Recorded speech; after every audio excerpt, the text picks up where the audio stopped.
Halo pemirsa, selamat berjumpa kembali dengan saya Argo Pratomo Nugroho.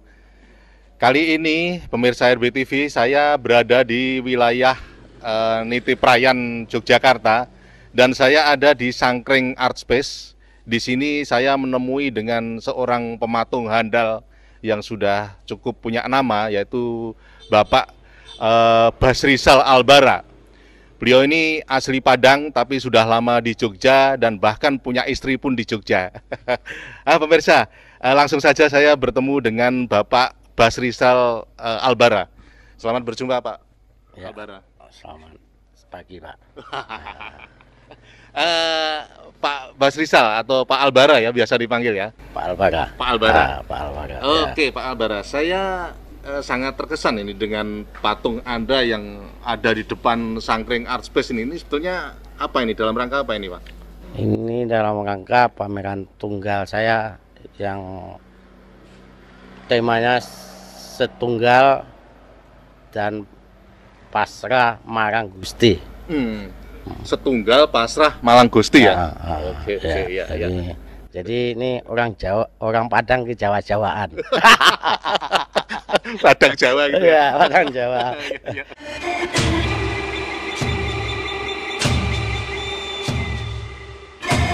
Kamu berdikari, yes, yes, yes. Toko berdikari, yes, yes, yes. Kayak warung gitu. Mungkin bisa dijelaskan, Ya, Pak Albara. Ya. Ketika Anda menciptakan karya ini seperti apa ini dalam pameran? Ini hanya satu-satunya karya ya? Ya, dalam pameran tunggal ini saya membuat cuma satu karya Ya. yang tujuannya memang satu, tapi judul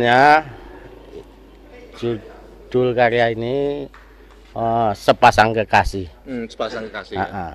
Jadi selama ini saya latar belakang dari karya saya itu dari peristiwa antara hubungan suami istri yang selalu belakangan ini banyak terjadi yang tidak harmonis, terus akhirnya berakhir dengan perceraian kayak gitu. Jadi hal yang kayak gitu yang saya angkat karena apa ya, dalam kita berhubungan suami istri itu kan seharusnya kan harus saling terbuka, saling percaya begitu. Jadi untuk menciptakan rumah tangga yang lebih harmonis, jadi karena kalau nggak begitu, kalau terjadian suatu perceraian yang akibatnya itu adalah anak yang korban gitu. Jadi karena itu saya ambil jadi sebuah tema karya saya. Jadi latar belakang penciptaan karyanya kayak gitu.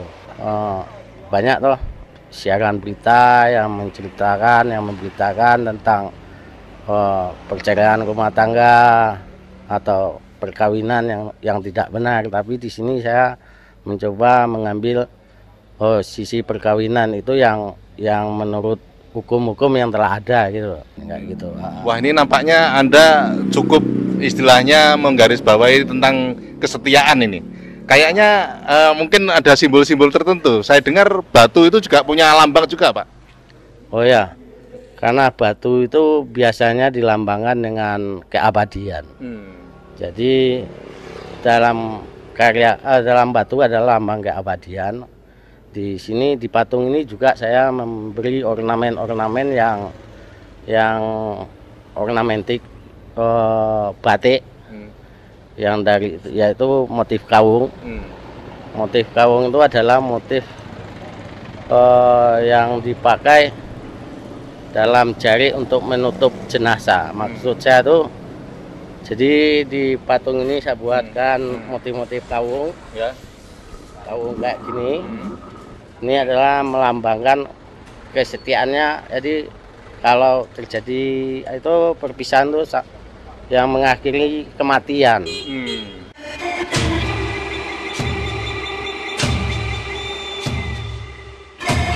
Kamu berdikari, yes, yes, yes. Toko berdikari, yes, yes, yes. Oke Pak Albara, saya ingin juga tahu kendala dari ketika Anda membuat karya yang cukup rekor ini menurut Pak Hong Jin itu apa ini kendalanya ini? Ketika kita ada di sini, ketika kita membuat karya seperti ini. Oh, kendalanya cukup banyak, Pak. Oh, misalnya Ya. apa itu? Bisa diceritakan, Pak? Terutama pertama kali ya dari segi alam. Hmm. Dari segi alam ketika kita mencari batunya aja bisa kita terhalang oleh alam itu hujan. Jadi kita tidak bisa mengambil batunya di lokasi karena hujan, faktor alam. Cuaca ya? Ya, cuaca, faktor alam. Terus faktor teknik. Dari segi teknik kita juga tidak bisa memakai alat yang lebih modern. Karena kalau alat yang lebih modern kita kayak mengeksplorasi alam itu terlalu berlebihan kan juga merusak alam. Jadi kita mengambilnya secara manual semua. Yeah. Jadi ketika membuatnya juga, jadi ketika batu itu dipahat itu kan juga bisa, kalau salah perhitungan, misalnya salah perhitungan nanti kan bisa salah apa yang ingin kita bentuk. Jadi ketika salah kita tidak bisa mengulangi lagi, kita harus mengganti dengan batu yang baru lagi. Karena Anda tidak bisa menambah, cuma mengurang aja iya, ya. Gitu. Jadi Anda selalu memakai cara manual ya ketika iya. mengambil bahan-bahannya itu. Ya, semuanya ya manual. Dan boleh dibilang dibantu dengan teknologi itu hanya berapa persen gitu loh. Iya. Sekitar 20 sampai 25% paling. Iya. Dibantu Tapi oleh Anda alat ini modern. juga pakai alat-alat berat juga ini. Ini termasuk alat berat ini. Iya. Ini bagaimana ini? Ini di dalam untuk memakai alat ini, ini kan saya bilang tadi berapa persen itu ya termasuk alat berat yang kayak gini. Berapa persen itu ya? Ya, cuma hanya untuk menoto atau menata dia karena untuk mengurangi bahaya yang secara manual. Iya, gitu. iya. Artinya kalau secara konstruksi segala ini Anda menjamin ini kuat juga ya? Ya, ini kalau apakah ada konstruksinya bagaimana ini? Kalau secara konstruksi itu memang saya pikirkan karena karya kayak gini itu kan juga menyangkut dengan lingkungan, dengan masyarakat, dengan publik. Nah, itu kan ketika kita tidak memikirkan konstruksi yang baik atau susunan yang baik, itu kita nanti juga kena pasal-pasal, Pak, dalam hukum. Anda berpikir juga ya? Iya. Jadi Anda juga memikirkan dari konstruksi, artinya kalau misalnya ada gempa segala itu cukup kuat ini ya menurut Anda ya? Ya, selama saya membuat karya yang besar-besar, mulai dari tahun 2004, 2006 itu terjadi gempa di Jogja. Itu karya saya nggak ada yang jatuh.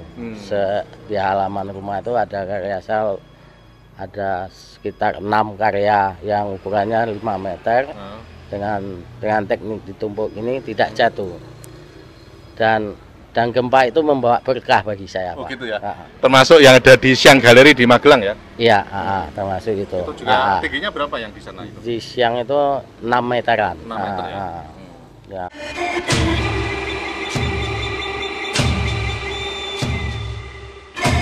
Toko Berdikari, yes. Toko Berdikari, yes. Ini saya lihat tadi ngintip sedikit itu ada konstruksi besinya atau apa itu? Oh iya, jadi untuk menyambung satu konstruksi itu, itu ada pantai atau pasak ya.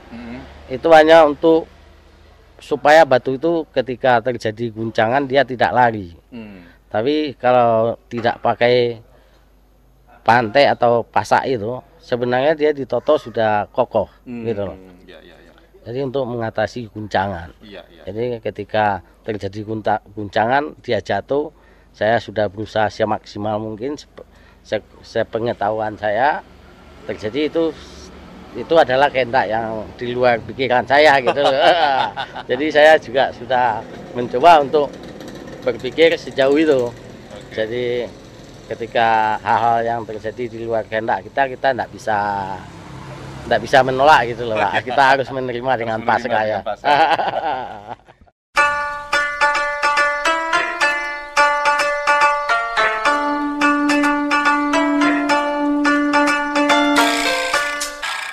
Take a ride with me.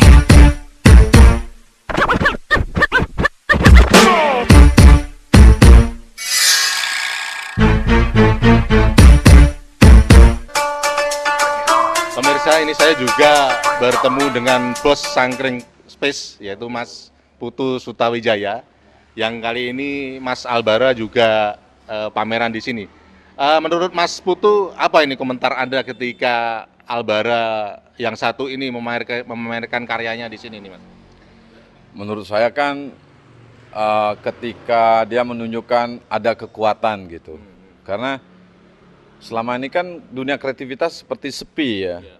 Dengan satu karya bisa gitu, baik gitu. Karena selama ini kesepian itu, kekosongan itu diisi oleh Albara yang membuat suka nggak suka kita bilang karya fenomenal ya. Untuk ukuran di dunia kreativitas di Yogyakarta gitu. Karena ini tidak membutuhkan dana yang sedikit gitu. Ini dana luar biasa, dana selain materi, moralnya juga. Saya tahu, secara mental ya, pikirnya terganggu gara-gara karya ini gitu. Nah, saya ucapkan respect kepada senior ini gitu. Hormat saya, karena suka nggak suka, tidak semua pematung atau pekerja seni rupa yang 3 dimensi itu berani melakukan hal-hal yang kadang-kadang di luar pikiran gitu. Karena di sini kita bicara di luar materi ya. Di sini bicara dunia kreativitasnya gitu. Nah, ketika dia punya ide seperti itu datang ke Sangkring, saya langsung, bukan saya ya, tapi manajemen meresponnya. Dan saya melihat, oh kayaknya luar biasa gitu. Ketika saya diundang ke rumah beliaunya gitu, saya melihat langsung karyanya, ada hal yang menarik gitu. Bahwa semestinya begini menjaga semangat. Justru itu Pak, saya tadi mengatakan pada Mas Albara bahwa beliau ini juara bertahan dan cukup langka. Ini menurut Anda bagaimana ini?